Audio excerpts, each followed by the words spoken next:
Community Spotlight podcast. My guest today is Sarah Nybrunner. I should say Dr. Sarah Nybrunner, OD.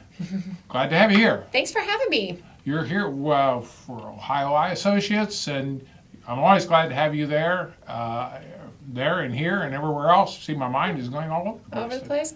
Yeah, well, that's because I am all over the place. I'm currently seeing patients at our Plymouth office, our Mansfield office, and our Bucyrus office. So you're not really nailed down either. You're kind of a little wherever the wind blows me for the day. Yeah. And we have an office in Mount Gilead too, so you never know.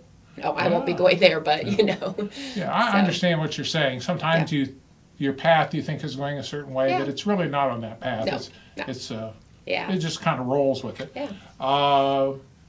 What's some things we might want to get into today? I know it's the beginning of the year, so. So I think that we all have our New Year's resolutions, which, they say by the Super Bowl we start to fall off those New Year's resolutions. Mm-hmm. But one of my New Year's resolutions was to take better care of myself, keep up with my doctor's appointments, your dental appointments and your eye appointments. And I think sometimes we forget that we need to take care of our eyes.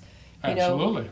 If you have healthy eyes and you're under the age of 50, you still need an eye exam at least every 3 years. There's things like glaucoma that can sneak up on you.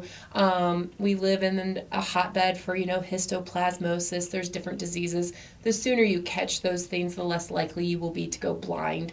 You want to make sure that everything's staying nice and healthy. And then once you're the age of 60, even if you're nice and healthy, they say every year, standard of care.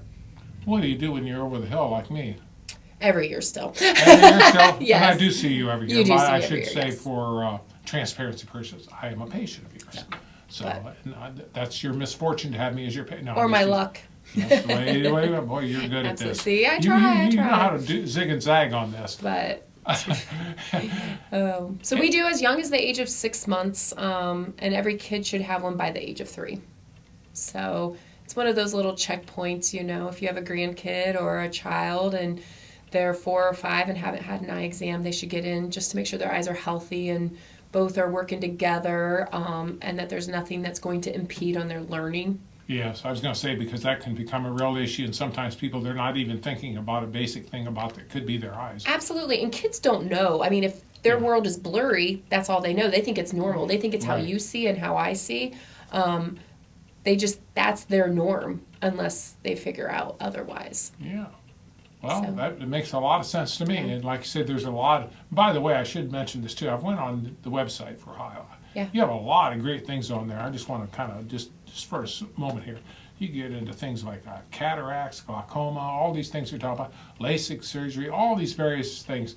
And I highly suggest anybody that you say, well, I'm kind of, I don't quite understand some things. You can go on there. It's just a wealth of knowledge. It's Ohio Eye Associates, I believe, .com. Yeah. Yeah. You can also send a question to your doctor or to a doctor, or if you have a question about something we provide you, there's a spot to send a message and we'll respond back within 48 business hours. And so it's kind of cool. So you don't have to get on the phone. You know how that phone chain goes these days. Yeah, so, I know. I'm on the line and I'm waiting for the person. And then you get hung up on accidentally sometimes. But and those things happen, though. They do. It's just unfortunately the way it is today. Or if you're like me, you think about it at 10 o'clock at night. Yeah. And no one's there. So you can just shoot a little message and someone will call you back with your answer. There you go. Sometimes that takes us that long for our minds to settle down to be able to even have a conversation. Because Absolutely. the day runs, and I understand Absolutely. that. Now, I know what's coming up here in April about is it the solar eclipse? Solar eclipse. Okay. Now, you want to share something about that? Absolutely. So last time we had a partial solar eclipse, we still had a few patients that got some solar retinopathy. So if you stare directly at the sun, it will burn a hole in your retina and you will lose that vision and you cannot get it back. So we are highly, highly, highly, highly trying to educate and recommend that people are not staring directly at the sun. Now, there are special glasses that you can use for viewing towards it. You need to make sure that there's no imperfections to them, that they meet all the standards. But a normal pair of sunglasses, whether they're polarized or they're the darkest, will not work.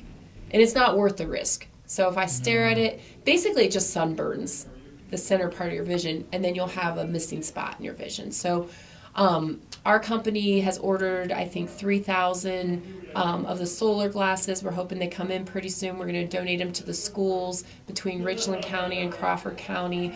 And we will probably have a few at our office also. But I just thought it would be great to remind everybody you cannot stare directly at it. The only time it would be safe is when you have that total eclipse and it's completely blocked off. But still, it's You're not still even a running second. risk. You're still running risk. Absolutely. Absolutely. So. This is I'm glad you brought this up because, quite frankly, you're the only one, and I've had a number of people talk about this solar eclipse coming up, and how is it no one has mentioned what you just mentioned? Yeah.